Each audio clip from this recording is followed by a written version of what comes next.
Se você vai fazer o Enem esse ano, esse aqui é o manual da redação. Existem basicamente 3 grandes coisas que você precisa saber para tirar uma nota de 900 para cima. A primeira delas é que o Enem sempre cobra um problema, então acompanha aqui comigo. Já pode pegar papel, caneta, anotar.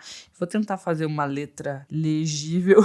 Escrever no iPad é muito difícil. O Enem sempre cobra um problema. Luma, como assim? E se ele decidir cobrar outra coisa, isso não vai acontecer. Por quê? Porque ele pede uma intervenção. A competência 5 do Enem, que é um dos critérios sobre os quais a redação é corrigida, é a proposta de intervenção. O Enem pede uma proposta de intervenção, que é basicamente uma proposta de solução, ok? Mas como que a gente vai solucionar algo que não é um problema, não é mesmo? Então, o Enem sempre vai cobrar um problema, afinal, ele sempre pede uma solução, ok? Essa aqui é a primeira coisa que você precisa saber. Vou pintar aqui de azul. Acredite em mim, isso aqui vai fazer toda a diferença no seu resultado. Então, em vez da gente esperar por um tema, a gente vai esperar por um problema. E isso é muito diferente. Eu quero que você pense em um tema como algo maior. Digamos que todo esse retângulo aqui são possíveis temas, ok? Só que existem tipos de tema. Existem os temas filosóficos, que são comuns em vestibulares de universidades privadas.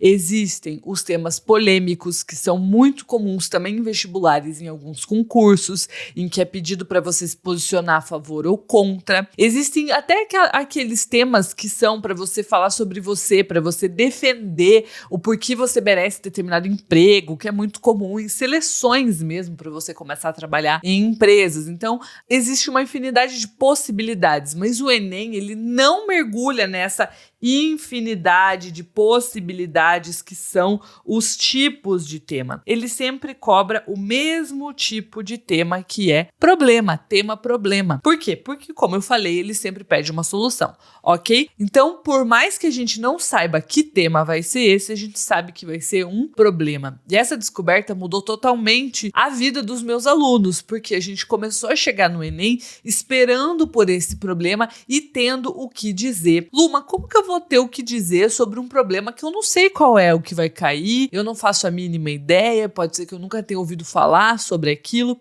Eu vou te explicar. Uma sociedade tem inúmeros problemas, certo? Então a gente tá falando aqui, sei lá, de problemas de meio ambiente, problemas de gênero, problemas de acesso a direitos básicos como moradia, saneamento, problemas de educação, enfim. Temos muitos problemas, o Brasil tem muitos problemas, todo país tem, e a gente tem muitos problemas especialmente também, ok? Ok, e todos esses problemas infinitos que um país como o Brasil tem, podem ser temas no Enem. Acontece que isso não é motivo para você se amedrontar, pelo contrário, isso é motivo para você se alegrar e se preparar. Por quê? O que eu percebi é que por mais que esses problemas sejam diversos, eles também são muito semelhantes. É como se cada problema desse super específico de mobilidade urbana, de meio ambiente, enfim, tivesse na verdade a mesma estrutura, a mesma base. Luma, como assim? Me explica. Te explico. Vamos voltar aqui. Olha só, os problemas de uma sociedade, eles acontecem pelas mesmas causas ou pelos mesmos responsáveis. Então, se a gente for pensar quem é responsável por esses diversos problemas do Brasil, a gente pode responsabilizar o governo, a gente pode responsabilizar a cultura, né, o comportamento cultural que a gente tem, a gente pode responsabilizar a nossa educação, que no Brasil é, infelizmente, muito deficitária. A gente pode responsabilizar a mídia, afinal a mídia ela serve de formação para as pessoas, inevitavelmente para o bem ou para o mal a mídia está te formando. Quando eu falo de mídia, eu estou falando da mídia tradicional e também das mídias sociais. Então perceba que uma má atuação do governo, uma cultura retrógrada ou preconceituosa, uma educação deficitária e uma mídia irresponsável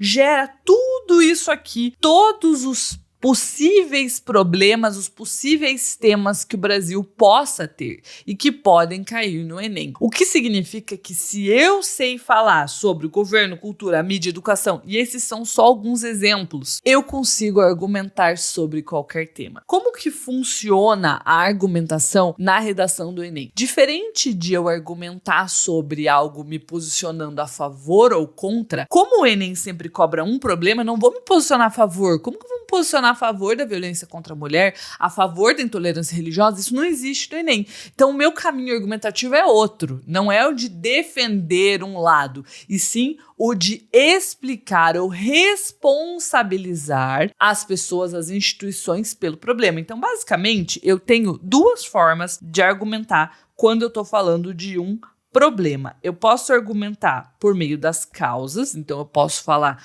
duas causas. Eu posso argumentar por meio de consequências, então eu vou pôr duas consequências, porque a gente está falando de uma redação de 30 linhas, 2 parágrafos de desenvolvimento, né? 4 ao todo, e a gente quer 2 argumentos, tá? Nada mais, nada menos. Ou ainda eu posso misturar, posso colocar uma causa e uma consequência. Também dá para eu fazer isso. Se a gente for olhar as redações nota 1000, tem redações que seguem esses 3 tipos, né? Na verdade são 3. Causas ou consequências, ou uma causa e uma consequência. Acontece que, se eu opto por argumentar por meio das consequências, então eu vou falar sobre as consequências da falta de democratização do acesso ao cinema, como foi o caso do Enem 2019, ou as consequências do estigma associado às doenças mentais. Se eu argumento por meio de consequências, eu preciso pensar nesse argumento na hora que eu me deparo com esse problema, eu tenho que pensar. Por outro lado, se eu argumento por meio das causas, eu consigo ter as mesmas causas, como eu já te mostrei, algumas delas são essas 4 aqui, e argumentar sobre qualquer problema. E aí o meu trabalho vai ser pensar, ok, qual é o impacto do governo nesse tema? Qual é o impacto da cultura nesse tema? Qual é o impacto da educação nesse tema? Qual é o impacto da mídia nesse tema? Então eu não estou partindo do zero na hora que eu chego a fazer a redação do Enem ou de qualquer prova que cobre como tema um problema. Isso vale para a CNU, isso vale para vários concursos. Inclusive, eu fiz um canal só para falar de concursos aqui no YouTube, vou deixar o link aqui embaixo para vocês. E isso aqui é mágico, isso aqui muda tudo. Por quê? Em vez de eu chegar na prova esperando um tema e tendo que criar os argumentos na hora para aquele tema, a partir de agora eu sei que vai cair um problema, não sei qual, ok, não sei qual, mas eu sei que vai ser um problema e que pode ser qualquer um. Eu vou ter o que argumentar, porque eu tenho um conjunto de causas, um conjunto de argumentos que me permitem fazer isso. É claro que para isso eu preciso me preparar. Então não é só assistir essa aula, anotar simplesmente governo, cultura, educação e mídia e pronto, acabou. Não, eu preciso aprender a pensar a partir disso.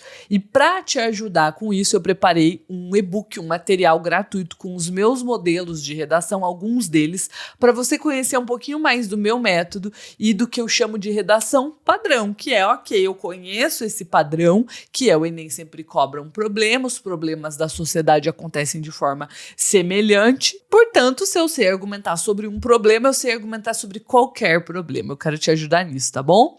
Então, se você vai fazer o Enem, baixe o e-book, já se inscreva no canal, ative o sininho e coloque aqui nos comentários pra mim agora qual é a sua maior dificuldade com redação, que eu quero te ajudar.